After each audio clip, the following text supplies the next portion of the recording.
আসসালামু আলাইকুম। আশা করি আপনারা সবাই ভালো আছেন।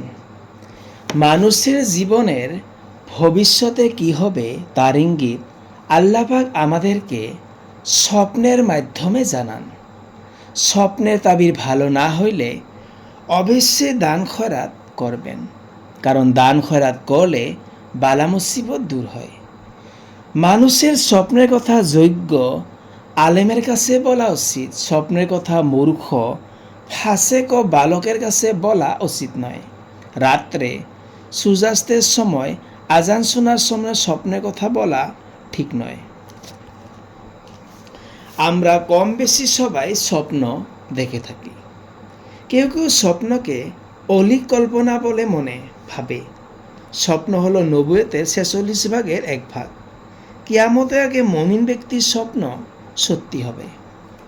নবী করিম সাল্লাল্লাহু আলাইহি ওয়াসাল্লাম বলেছেন, আমার পরে আর কেউ নবী হবে না, সুতরাং কাহারও প্রতি ওহীও নাজিল হবে না, কিন্তু মুমিন ব্যক্তিগণ স্বপ্নের সাহায্যই ওহীর অভাব পূরণ করবে। স্বপ্নের চর দেখার কয়টিমান ব্যাখ্যা। এই গুরুত্বপূর্ণ ভিডিওটি অবশ্যই সম্পূর্ণ দেখবেন। স্বপ্নে চর দেখলে স্বপ্নদ্রষ্টার আর্থিক ক্ষতি হবে, অথবা স্বপ্নদ্রষ্টা প্রতারণার সম্মুখীন হবে। স্বপ্নে স্বপ্নদ্রষ্টা নিজে চুরিকার্য জড়িত থাকতে দেখলে রোগ হবে। স্বপ্নে স্বগৃহে চুরি হইতে দেখা বিপদের আলামত। স্বপ্নে অন্য মানুষের ঘরে চুরি হইতে দেখা সৌভাগ্যর লক্ষণ। স্বপ্নে চোর ধরতে দেখলে স্বপ্নদ্রষ্টার ধন সম্পদ বৃদ্ধি হবে।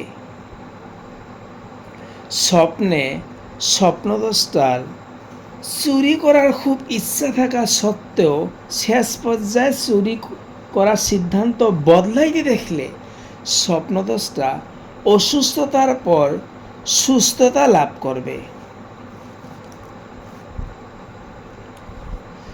স্বপ্নে চোরের হাতে বন্দী হতে দেখলে স্বপ্নদ্রষ্টার অবস্থা খারাপ হবে, অথবা জীবনে দুঃখ কষ্ট আসবে।